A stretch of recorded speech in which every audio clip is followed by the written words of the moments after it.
Fala rapaziada, sejam muito bem-vindos a mais um review aqui no canal. Hoje a gente vai estar falando sobre a etapa de Foxborough. Restam apenas 4 para a final do Women's Supercross. Estamos meio sumidos, mas voltamos. Então, vários motivos, doente, viagem, trabalho. Mas estamos de volta, galera. Vamos falar de Women's Supercross hoje, então já deixa aquele like, se inscreve.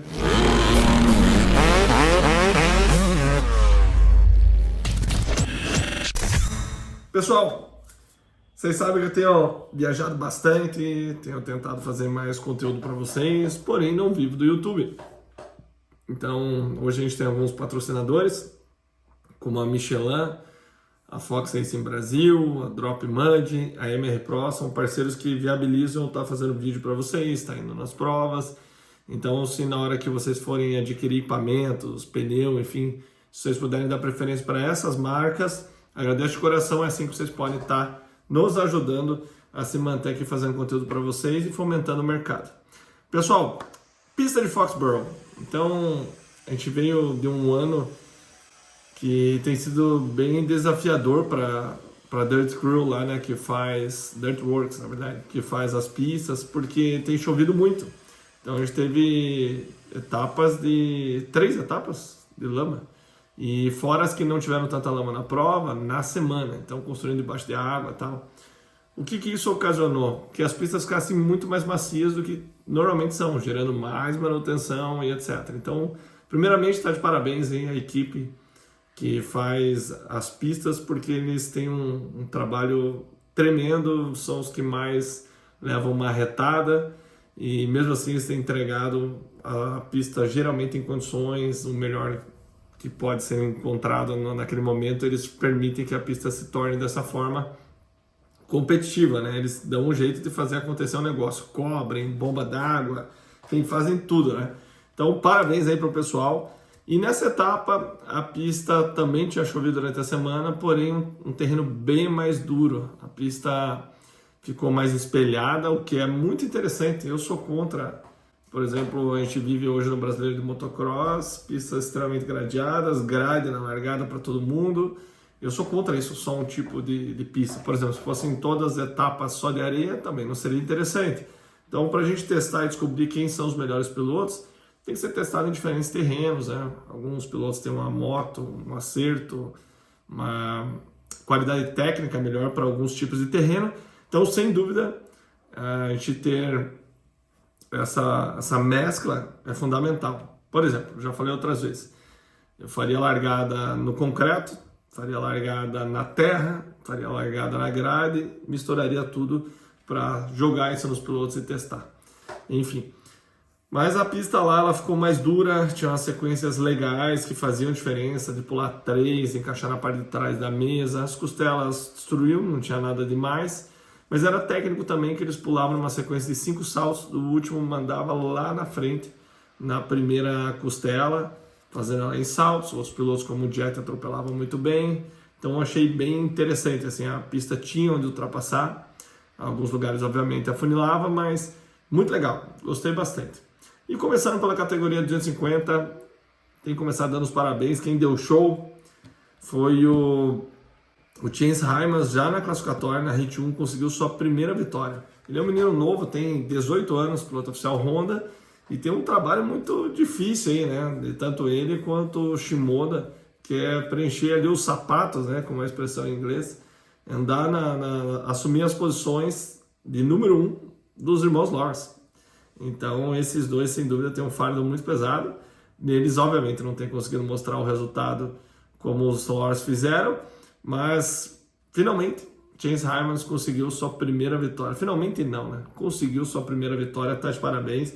Comemorou bastante porque é um feito para poucos. Para vocês terem uma ideia, o Mark Alessi, com todo o talento dele de largadas, sendo, se não me engano, é o piloto amador que mais venceu na história. O máximo que ele conseguiu no Supercross foi uma vitória de hit. Então, não é para qualquer um esse feito. Tá de parabéns aí, Chance Hymas. Já na final, ele não conseguiu repetir essa performance, né? Não andou tão bem, inclusive levou uma espremida ali do Danger Boy no finalzinho da bateria, no finalzinho não, perdão, quando ele assumiu a posição, É interessante porque esses dois disputaram, salvo engano, no Amador, né? Então você vê um ganhando, né, a hit, o outro ganhando a final. Mas é assim que é o nosso esporte, não tem jeito, né? Então parabéns aí pro Chase Hymas. E falando da 250, minha aposta era o Cameron McAdoo. Ele foi o mais rápido nas hits, ele realmente tem um nível muito alto de costela, é um cara pronto, mas tende a enfiar a cabeça no chão. Nessa etapa ele andou muito bem, conseguiu se manter em 2 rodas, porém não teve o que eu esperava ali para chegar no Diga. Eu achava que assim que ele fosse para a segunda colocação, ele iria conseguir, mas realmente o Diga, vulgo Diguinho, como diria meu amigo Gio Bergamini, estava num dia inspirado e não deu mole para ninguém. Até eu fiquei refletindo um pouco sobre isso, né? Como o campeonato é louco, né? A gente viu o Faulkner dominando, enfiando a cabeça no chão, o Ding andando aquele show, brigando com o Vial, enfim, com toda a turma ali empurrando a moto. Aí falou besteira, aí depois se arrependeu, disse que tinha que aprender muito. E agora ele já foi lá, ele ganhou com propriedade, sua primeira vitória de ponta a ponta, segunda na carreira, e ninguém mais lembra. Ninguém mais lembra dessas loucuradas. Então, tem um ditado que é muito comum nos Estados Unidos, que eles falam no esporte, né? Você é tão bom quanto a sua última prova. E talvez a memória dos fãs seja algo por aí também, porque agora ele já é amado de novo. Então, é interessante, porque o campeonato tem quase todo final de semana, muita coisa acontece em um mês, a gente mal lembra, né? Pergunta agora para vocês, vão fazer esse exercício, qual foi a etapa que aconteceu um mês atrás? Não sei te dizer. Então é tanta coisa acontecendo que a gente acaba misturando tudo e às vezes tendo memória seletiva de acordo com o piloto, né? Para quem a gente gosta ou não. Então o Hayden Diga andou com propriedade, ele é agressivo. Não tem como dizer que ele não é um talento, cara. Todo mundo hoje tenta andar que nem o Jet Lawrence no Loretta Lins, no Brasileiro, no Mundial. Todo mundo andando mais de pé, pulando qualquer buraquinho. Mas, cara, como você vai dizer que um Hayden Diga não é um talento? O cara com 10 anos virando um backflip perfeito de 60, andando de scooter, muito bem, faz tudo. Então, são habilidades diferentes. O que nós da indústria, né, pilotos e todo mundo, pais, temos que entender que não existe só uma forma. Você vai dizer que é só como o Jet que dá para andar? Eu não vejo ninguém falando, vamos andar como o Webb. E tá lá, cara, o cara fez a melhor volta da prova. Então, existem diversas fórmulas para atingir o sucesso. Eu, por exemplo, sempre fui um cara que andei mais na roda dianteira. Um exemplo extremo seria o Villopoto, que andava na roda traseira. Então, freava, dava aquele leque nas curvas e tal, e ele fez funcionar. Isso é um pequeno exemplo. Roxen versus Tomac são estilos completamente diferentes de se pilotar e mesmo assim funcionam. Até recentemente eu estava num papo com o Jet no Brasileiro, com o Getro no Brasileiro, a gente está falando isso, cara, você tem a tua essência como você pilota. Muitas vezes querer mudar, te redesenhar, não sei se é o melhor caminho. Tá? A gente pode aperfeiçoar, vamos tentar ir mais para esse lado, vamos aprender essa técnica nova. Mas você vai dizer que um Barcia, algum dia na vida, ele deveria andar que nem o Jet, ele nunca vai conseguir. Ele sabe ser rápido de outra forma, assim como o Tomac, etc. Então é uma reflexão minha que vale a pena a gente pensar. Né? Cada piloto tem sua forma de pilotar, de andar. Podemos evoluir, com certeza, mas quando você quer reinventar a roda, muitas vezes eu acho que é aí que o piloto acaba se perdendo. Tá? Então, Danger Boy, ele é um talento, ele é agressivo, é bem condicionado, conseguiu uma largada na ponta, né? Ele e o Vial ali disputando. O Vial não mandou 3, ele chegou primeiro na curva e ali ele não deu mole para ninguém.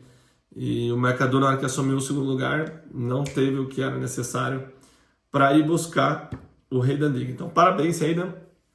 Segunda vitória. Foi interessante porque nas hits foram as Hondas que largaram bem, na 250 e na 450 foram as Yamahas. Então, interessante essa alternância. E vendo a largada do Diga, a largada do Justin Cooper, a largada do Cooper Webb, a largada do Eli Tomac, eu diria que o pessoal tem treinado bastante. Até eu tenho que editar, galera. Peço desculpa para vocês, já era para ter editado o vídeo do dia que eu fui conhecer a Star. Porém, eu quero gravar algumas coisas, alguns comentários que eu não fiz no vídeo e eu não tive o tempo ainda, mas vai sair esse vídeo, então tenha um pouco de paciência e, sinceramente, vai ser muito legal, porque foi um sonho realizado. E, mais uma vez, agradecer ao Enzo ter proporcionado isso aí. Cara, fazendo do Carmichael, né, velho? Caminhão dele lá, que é o número 4, ver toda a turma treinando. Foi sensacional. Em breve, então, eu solto esse vídeo para vocês. Quem levou o show, vamos por assim, fazendo analogia às lives de segunda-feira, às 7h30, que eu faço no Instagram, foi o Tom Vial. Porque ele tinha que ter vencido o McAdoo para ele empatar no campeonato. Tá? Então ele teve a oportunidade, quando o McAdoo passou ele simplesmente não conseguiu devolver. E não foi só 2 pontos de diferença, né? Porque seriam os 2 pontos que você ganharia. Então é uma diferença de 4 pontos entre o teu rival te passar ou não no campeonato, né? Rival do campeonato te passar ou não. Então agora, veja, o Tom Vial caiu para 116, foi para 116 e o McAdoo 120. Isso poderia estar empatado. Então eu acho que faltou essa garra dentro dele. O Tom Vial é um cara que acostumado a liderar. Até quando ele liderou, ganhou 2 etapas seguidas e fez segundo na terceira. Muito parecido até com o que o Marvin Musquin fez no primeiro ano, né? Dele 250. Ganhou Daytona, começando essa série dos 2 em Daytona, vitória na etapa seguinte e vitória na terceira etapa seguinte. Enquanto o Vial fez segundo na terceira etapa após Daytona. Então, muito similar. Lembrando que o Musquin é o treinador do Vial. Olha só que interessante. Mas ele comentou, Vial comentou que não conseguiu um acerto bom, não estava achando tração na moto. E ele comentou durante essas vitórias para o Musquin que, cara, não, fiquei tranquilo, assim que eu assumi a ponta, me lembrou muito dos GPs, onde eu largava na ponta e liderava. Ele falou, cara, interessante, porque eu quando assumi a ponta eu sempre ficava nervoso, né? Então, você vê que é uma característica, né? Saber vencer prova é diferente de andar rápido, em segundo, certo? Quando você assume a liderança, né? Eu já contei isso para vocês. Eu, graças a Deus, sempre tive uma carreira vitoriosa, sempre venci em todas as categorias que eu passei, mas quando eu pulei para 125, eu tinha 14 anos. A primeira prova que eu liderei foi Carlos Barbosa. Eu lembro de saltar assim, o duplo depois da chegada, eu respirar, falei, caramba, tô liderando o brasileiro na 125. E pau de novo. Então, mesmo tendo passado por uma carreira onde eu venci várias vezes, eu senti esse peso, que é o que o Musquin achou interessante do Vial não sentir, né? Mas ali era um momento realmente dele fazer a diferença. Ele estava perdendo muito tempo nas costelas, ele deixou aberta a sequência do lado de dentro para o McAdoo passar, ele ficou do lado direito. Galera, eu não vou conseguir pôr as imagens para vocês, porque tá pegando demais, cara, aqui no YouTube, tá derrubando, tá dando cópia em tudo. Eu fico meio puto porque os caras lá fora colocam e não acontece isso, né? Mas faz parte. Quem sabe, próxima vez que a gente for para os Estados Unidos, eu não consigo conversar com a turma lá. Vamos ver.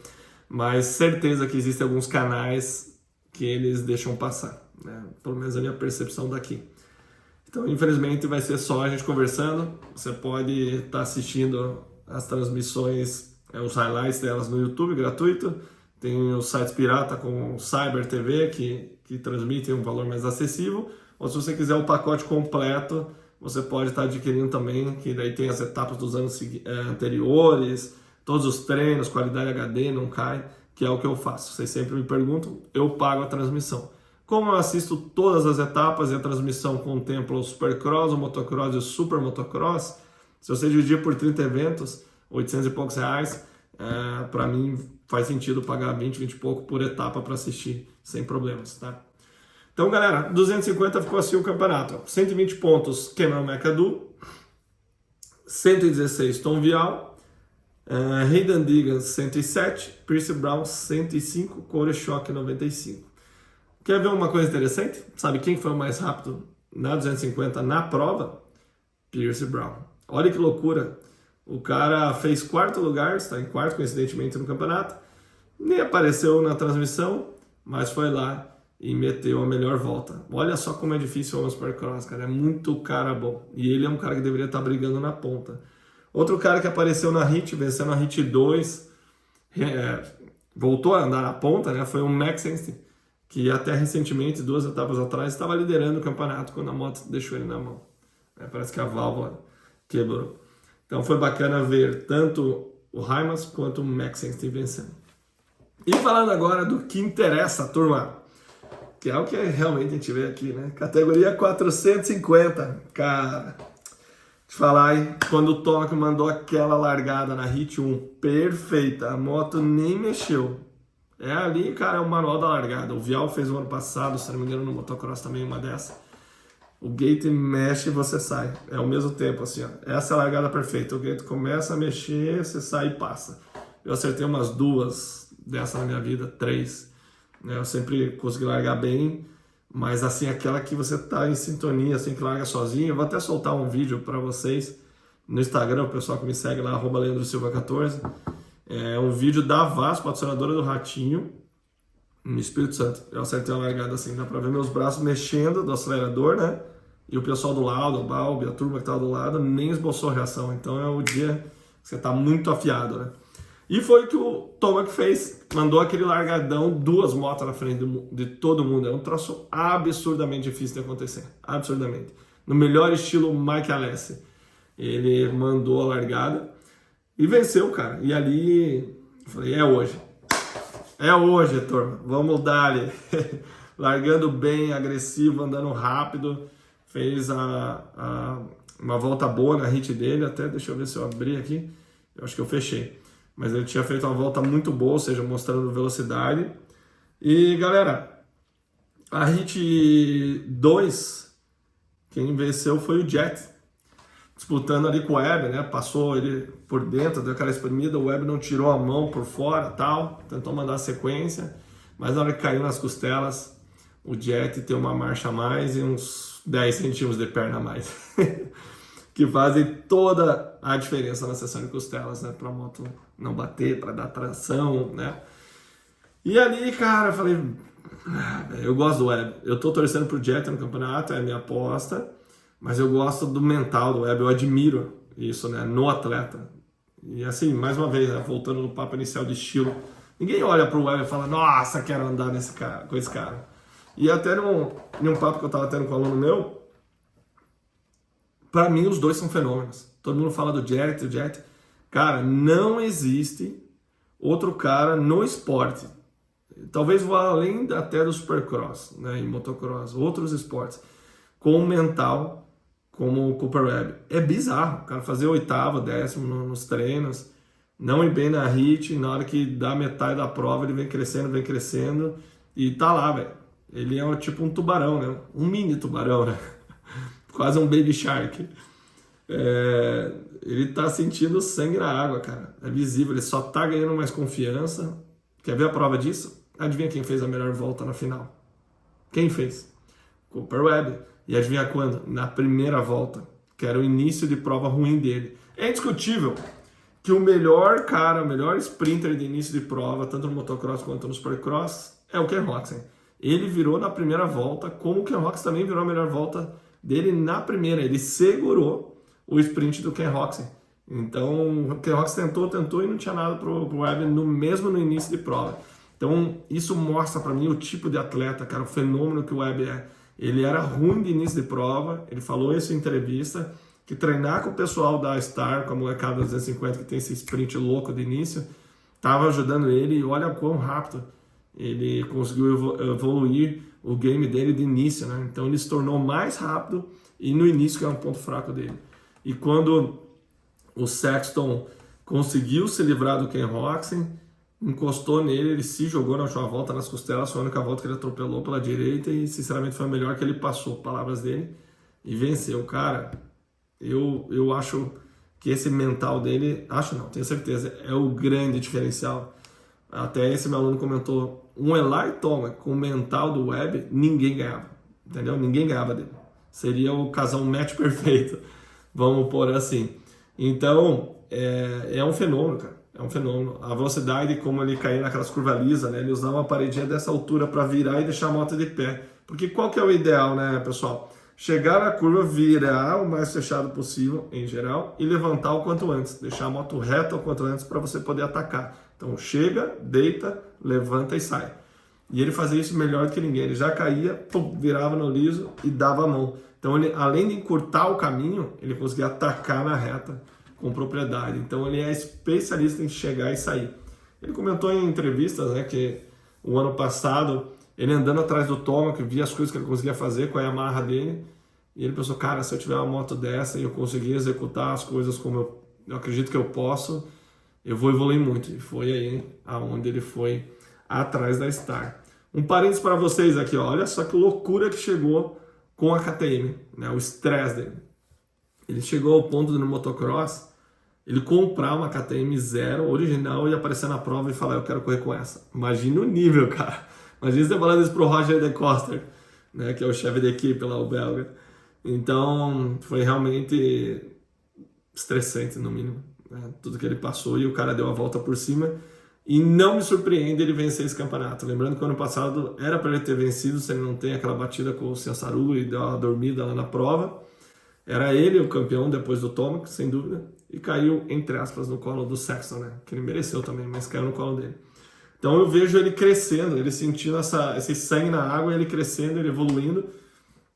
Numa curva ascendente no final do campeonato, que é o ideal. Enquanto o Jet, apesar de ele ter vencido a HIT e tal, ele está numa curva descendente, pelo menos de confiança. Ele na pista, sem dúvida, ninguém ganha dele. Mas veja essa etapa, ele se bateu na largada ali com o Roczen, com o Malcolm Stewart, saiu de trás, até vou falar, juntar aqui na descrição dele, o Tomac caiu no início e ele levou um show, sinceramente, me decepcionou demais, porque veio o Jet, saiu atrás dele, o Jet passou ele e vazou, cara, vazou. Eu esperava que a gente tivesse a grande disputa que a gente esperava entre Tomac e Jet, na liderança da prova, talvez acontecesse um fundo pelotão, mas eu esperava que acontecesse, e não aconteceu. O Jet vazou, quarto lugar, quase passando o Anderson na última curva, mas já chegamos lá.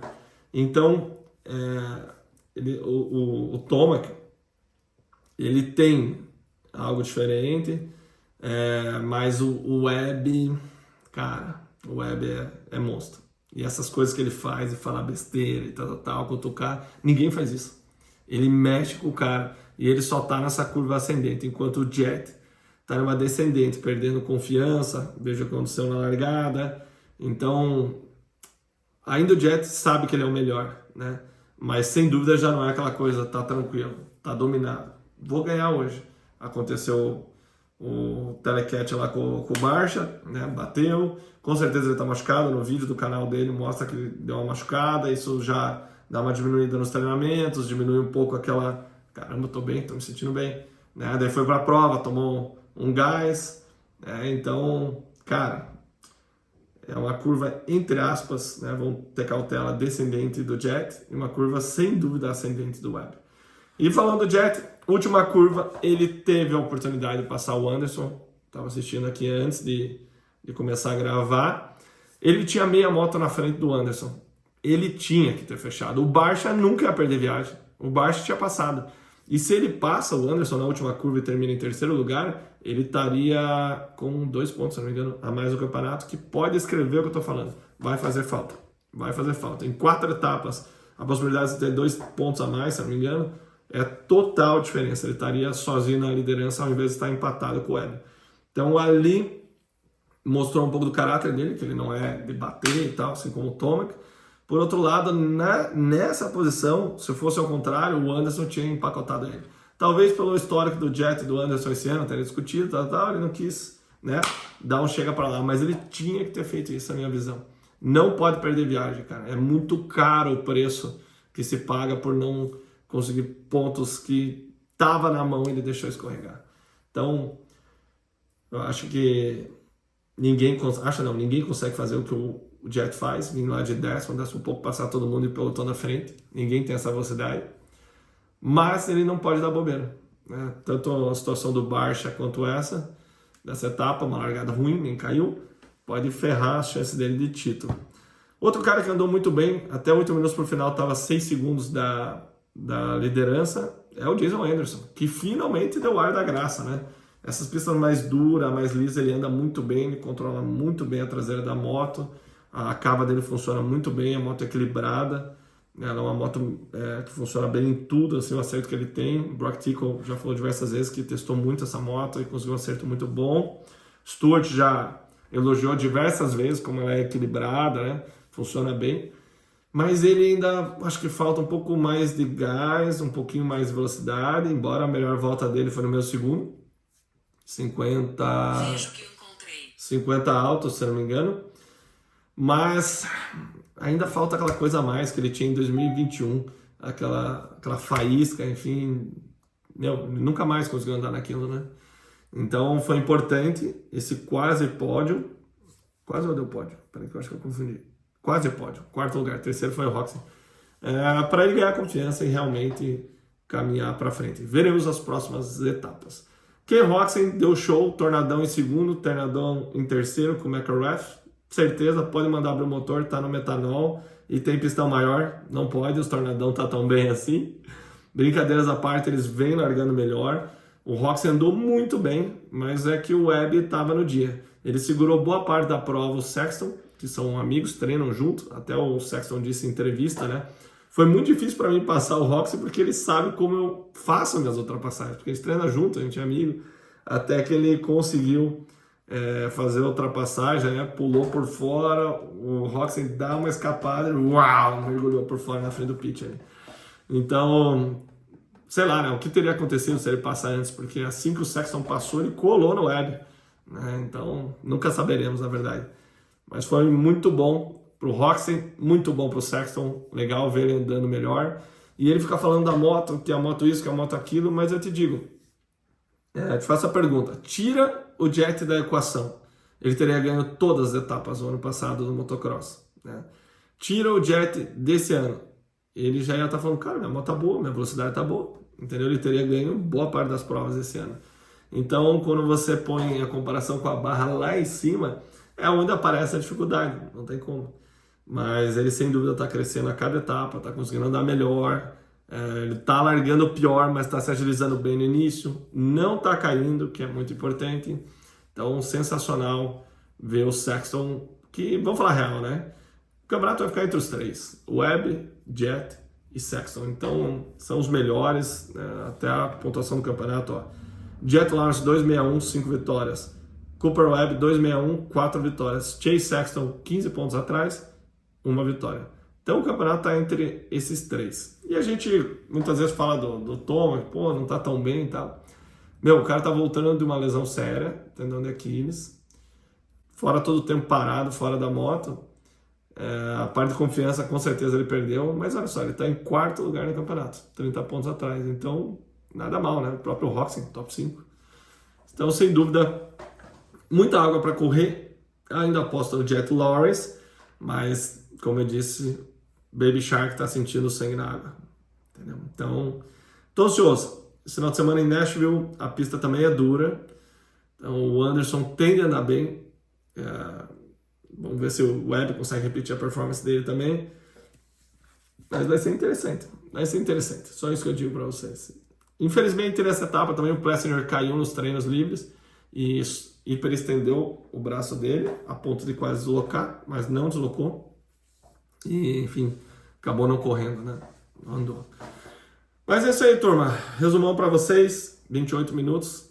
Falei bastante, espero que vocês tenham gostado. Mais uma vez, se você puder prestigiar Michelin, Drop Mud, Fox Racing Brasil e MR Pro, vocês vão estar me ajudando e muito.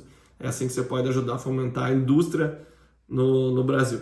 Então, galera, até o próximo review. Lembrando que estamos finalizando a ação da Cava 450 Chesterfield. Chegamos a 73%. Então, fique de olho. Toda semana tem um top rank para você. Comprou mais números, levou. Até a próxima, galera. Fiquem com Deus. Abraço.